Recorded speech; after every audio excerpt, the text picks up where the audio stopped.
Good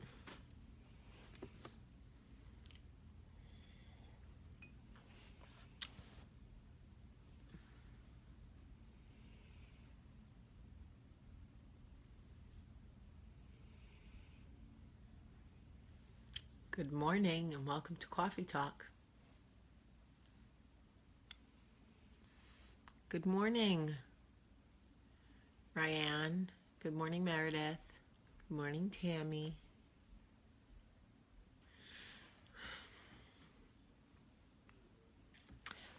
Okay, so real quick, can we talk about Christy Brinkley? I'm sorry. She's like, I don't even know how old, 60 something. Shooting Sports Illustrated yesterday, came out the picture with her two daughters, which first of all, I kind of love that they did that because both of her daughters are gorgeous. Her daughter with Billy Joel is so beautiful. Beautiful. She's just got gorgeous girls and she's like a beautiful woman. I'm sure she's like the kind of woman that like works out and drinks a ton of water and probably doesn't eat, I don't know, anything that's tastes sugary and delicious. But I thought the picture was absolutely stunning. I thought, good on ya. I will never take a picture like that with my girls, but you will find pictures of us at some sort of buffet or theme park or eating popsicles. I don't know. But I love the picture. If you haven't seen it, I posted it on my Instagram. If you're on my Instagram, if you're not, you need to come over. Jamie P. Sullivan. Jamie P. Sullivan on Instagram. So fun. Anyway, I love the picture of her and her daughters. And what a special thing for them to be able to do, really. Like, that is very cool to be able to do with your mom. Oh, she's a vegan. Okay, that'll do it. I don't drink any water. I think I walk around like mostly dehydrated. Like 95% of the time, I'm pretty sure I'm dehydrated. So just to give you guys an update on Maddie Spears, she is still in critical condition at a hospital in New Orleans, and they believe she was underwater for a little over 5 minutes. So that's all we know right now. The doctors don't really know anything right now. So, all right, so let's get into coffee talk. So I have learned since living in the South that you don't have to fight every battle that comes to your door. But as I get older, what I also realize is that sometimes it is actually more satisfying to stay quiet.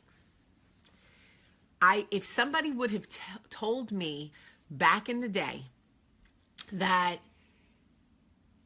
you could be so much more effective to just be quiet, I would have been like, no way, because you're missing an opportunity to lash out or to get angry or to put someone in their place, because I was the queen of putting someone in their place. I was the queen of cutting them down, letting them know, reading them, all the things. What do they say now? You got read, you got dragged, blah, blah, blah.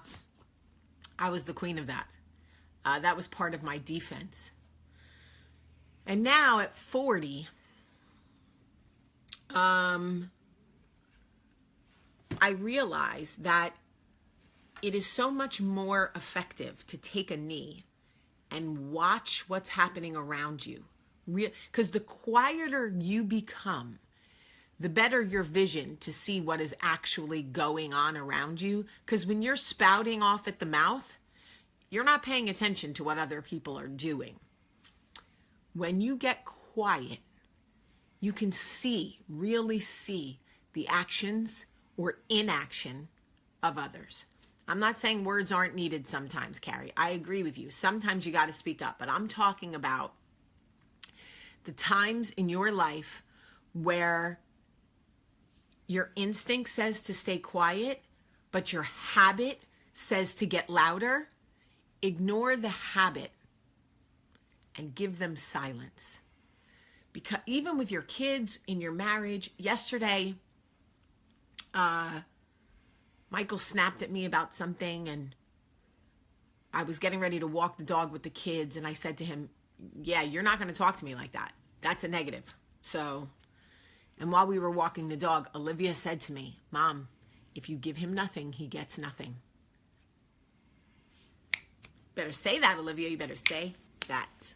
And I was like, you know what? You're absolutely right. I can be silent. I don't need to fight every war that comes to my door. Believe me, sometimes when you're silent and you leave them with their words, it's more effective for them, because the only words they hear are their own. And sometimes when their words seep in, they go, oh, that didn't sound good. But if you lash out and you get loud, that's all they hear. Those are the only words they hear. And really and truthfully, I believe that silence weeds out the people in our lives that are not here for the true give and take. I believe silence weeds out the takers, because 9 times out of 10, when you get quiet, they won't notice because they don't have a need for you then. So when you get quiet, you can see who comes around and who doesn't. And it is in that silence that you can really clean out your space, your personal space. It is unbelievable how you can really take the energy and the time when you're not expanding all of it, just spouting off at the mouth, to clean out your space. And how important that is. Like, we do spring cleaning every year. We understand that it is legit like the smartest thing to do to clean our physical space, but so often we're afraid to clean house in our mental and emotional space because we think we have to take everybody with us. We've got this obligation, this guilt to take everybody along. And the truth is, not everybody's meant to go. Not everybody's meant to go. In fact, silence is the best way to get rid of the dead weight. So I have decided in my 40th year, I'm going to get quiet and I'm going to listen and really see who's around and start cleaning out my closet, because I'm not here for it. Honestly, I am not here for it. See all these wrinkles and stuff? This is all from it's all from my anxiety, my stress of showing up and jumping for everybody else, and then realizing that when I'm in need, if my needs make them the slightest bit uncomfortable, they disappear. And I go, wow, could you imagine? Could you imagine if the needs of others made me uncomfortable enough that I just disappeared? I get critiqued all the time for my contribution. People have all types of things to say to me about Coffee Talk. It's not enough, it's not this, it's not that. And I go, what is your contribution? What are you contributing?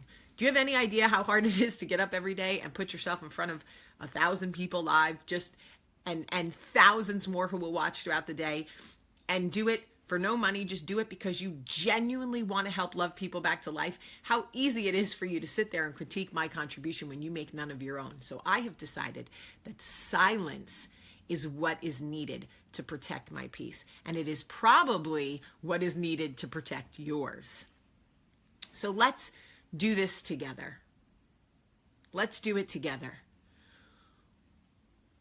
I understand the habit of lashing out. It becomes a habit. It becomes a defense mechanism. It's like word vomit. We literally can't help ourselves. Someone says something we don't agree with, we feel like we have to say something back.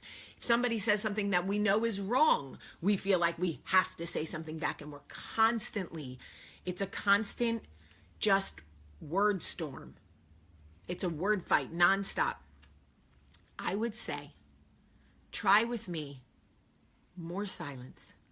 Susan, thank you for sharing this. Try silence. Try silence with your children when you don't have an ounce of energy left and you feel like all you're going to be doing is screaming. Try silence. Try silence in your marriage. When he's testy and he's coming at you and you know it's about who knows what, try silence. And try silence in your own space. It is a great way to protect your peace. take a knee. Just take a knee from fighting in your own life and see who is really around when you get quiet. It's very interesting. Very interesting. The good news is I'll be here with my mouth. If you get quiet, I'll still be here in the morning. I love you guys so much. And I'm going to do a cooking video tonight, I think. Don't hold me to it. If not tonight, tomorrow night. But for sure, this week. And I appreciate you guys. Thank you so much for being here with me every day. I love you so much, guys. Have a great day.